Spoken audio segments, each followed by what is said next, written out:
तीन दामाद की सास पार्ट 2। अब तक आपने सुना कि कावेरी जी अपनी तीनों बेटियों ईशा, मोहिनी और सुहाना की शादी 3 घर जमाई लड़कों के साथ करवा देती है। उन्हें लगता है कि ये लड़के शायद घर का कामकाज संभाल लेंगे, लेकिन उनके तीनों घर जमाई बहुत आलसी थे। वो नौकरी भी नहीं करते थे और बाहर का काम भी नहीं। कावेरी जी ने अपनी बेटियों से कहा कि वो प्रेगनेंसी का बहाना बनाकर अपने पतियों को सबक सिखाए। अब सुनिए आगे। मम्मी, आपने जैसा कहा था हमने वैसा ही किया, लेकिन देखिए ना, विवेक का हाल तो वैसा का वैसा ही है। घर में ना सुबह का नाश्ता बनता है और ना खाना। नौकरी पर जाने की बात करूं तो खाने को दौड़ते हैं मुझे।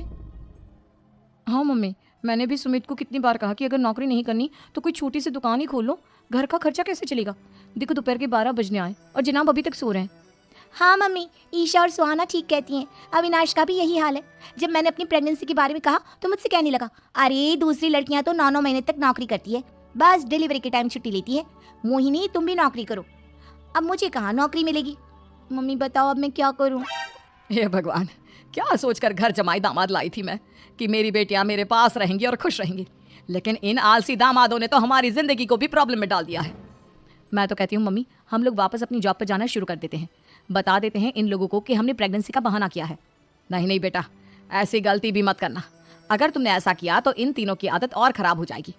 अरे आज नहीं तो कल कभी तो तुम प्रेग्नेंट होगी, तब वापस यही प्रॉब्लम आएगी। तब क्या करोगी तुम तीनों। हाँ मम्मी, आपकी बात तो बिल्कुल सही है। इन लोगों को तो सुधारना ही पड़ेगा। लेकिन कैसे? अपने बच्चों के आने की खबर सुनकर भी इन लोगों पर कोई असर नहीं हो रहा। पैसे कमाने के लिए घर से बाहर निकलना ही नहीं चाहते ये तीनों। अब मेरे दिमाग में एक प्लान आया है। तुम तीनों चिंता मत करो, उन तीनों को बुलाओ, फिर मैं बात करती हूँ। थोड़ी देर बाद कावेरी जी अपने तीनों दामादों को सामने बुलाकर अपनी बात कहना शुरू करती हैं।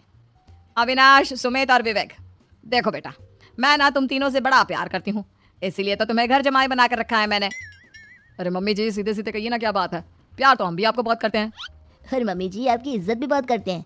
अरे भैया, आपके जैसी सास और कमाने वाली बीवी सबको मिलती है क्या? हाँ मम्मी, विवेक और सुमित ठीक कह रहे हैं। आपकी बेटी से शादी करके मेरी तो जिंदगी ही अच्छी हो गई है। जानती हूँ मैं, और ये भी जानती हूँ कि तुम तीनों अपनी अपनी बीवियों से बहुत प्यार करते हो। बेटा, बात ऐसी है कि हमारे कुल गुरु ने कहा है कि प्रेग्नेंट होने के बाद मेरी तीनों बेटियां शुरू के 4 महीने हमारे गांव में जाकर रहेगी, जहां मेरे चाचा जी रहते हैं। अरे लेकिन क्यों मम्मी, गांव में जाकर रहने की क्या जरूरत है इन तीनों को? वो क्या है ना बेटा, हमारे परिवार को एक श्राप है। अगर मेरी बेटियों ने यहाँ पर बच्चा पैदा करने की कोशिश की तो उनके बच्चों को कुछ भी हो सकता है। इसलिए अब से लेकर 4 महीने पूरे होने तक इन्हें गाँव वाले घर में रहना पड़ेगा। हाँ तो इसमें प्रॉब्लम क्या है मम्मी जी? हम भी वहाँ जाकर रहेंगे, पिकनिक बनाएंगे। अरे भाई, बीवी जहाँ हम भी वहाँ। हाँ यार, आइडिया तो बहुत अच्छा है। शहर की जिंदगी में रह रहकर परेशान हो चुके हैं, अब कुछ दिन गांव में बिताएंगे। तुम लोग समझने की कोशिश क्यों नहीं करते? तुम में से कोई भी वहां नहीं जा सकता, और मैं यहाँ रहूंगी ना तुम तीनों के साथ। 4 महीने की तो बात है, उसके बाद ये तीनों ही लौट कर आ जाएंगी। ठीक है मम्मी जी, अब हमारे बच्चों का सवाल है तो ये तो करना ही पड़ेगा। कावेरी अपनी तीनों बेटियों को कुछ दिन के लिए घर से बाहर कहीं दूसरे शहर में रहने के लिए भेज देती है। कुछ दिनों के बाद, अरे मम्मी जी, बहुत दिन से पिज्ज़ा नहीं खाए, मंगवाइए ना। क्या बताऊं बेटा, पहले तो बेटियां खर्चा दे देती थी क्योंकि उनकी नौकरी थी, लेकिन अब तो मेरे पास पैसे ही नहीं बचे। थोड़े बहुत पैसे हैं जो बच्चों की डिलीवरी में काम आएंगे।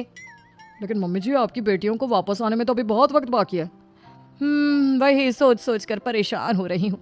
सोच रही हूँ कल से दूध भी बंद करवा देती हूँ। अब दूध वाले को देने के लिए पैसे भी तो नहीं है ना। अरे नहीं नहीं मम्मी जी, अगर दूध भी बंद करवा दोगी तो मुझे चाय कहाँ से मिलेगी? और चाय के बिना मैं तो मर ही जाऊंगा। क्या करूं बेटा, इसके अलावा हमारे पास कोई ऑप्शन नहीं है। मेरे पास पैसे ही नहीं बचे। इस तरह कावेरी जी धीरे धीरे अपने तीनों दामादों को पैसे देना बंद कर देती हैं और घर में खाने पीने की चीजें लाना भी बंद कर देती है। अब वो तीनों बुरी तरह से परेशान होने लगे थे, और इसलिए एक दिन तीनों प्लान करके घर से बाहर निकलते हैं। और बाजार में जाने के बाद, यार अच्छा खाना खाए हुए कितने दिन हो गए, पता नहीं कब अच्छा खाना मिलेगा। हमारी बीवियों के जाने के बाद तो हमारी हालत भिखारियों जैसी हो गई है यार। कुछ भी हो, मुझे तो आज पिज्जा खाना ही खाना है। जेब में 1 रुपया नहीं और पिज्जा खाएगा, कहाँ से आएंगे पैसे? अरे देख, वहाँ सामने बोर्ड पर क्या लिखा हुआ है? कंप्यूटर पर काम करने के लिए एक आदमी की आवश्यकता है। भाई मैं तो जा रहा हूँ, काम करूंगा और शाम तक पैसे लाकर आराम से पिज्जा खाऊंगा। जा जा, तुझे कोई काम नहीं देने वाला, हम तो घर जा रहे हैं। चल भाई सुमित। सुमित और अविनाश वहां से चले जाते हैं, और विवेक उस कंप्यूटर शॉप पर सारा दिन काम करके 5000 रुपए कमाकर घर लौट कर आता है और अपने खाने के लिए अच्छी अच्छी चीजें भी लेकर आता है। ये देखकर विवेक और सुमित के दिल में भी कुछ पैसे कमाने की इच्छा जागती है। अरे सुबह सुबह कहाँ चल दी है तुम? मम्मी जी, एक बहुत अच्छी जगह मिली है। कंप्यूटर पर काम करने के 5000 मिले थे कल मुझे। अगर रोज काम करूंगा तो पूरे 40,000 की तनख्वाह। अरे वाह, ये तो बहुत अच्छी बात है दामाद जी।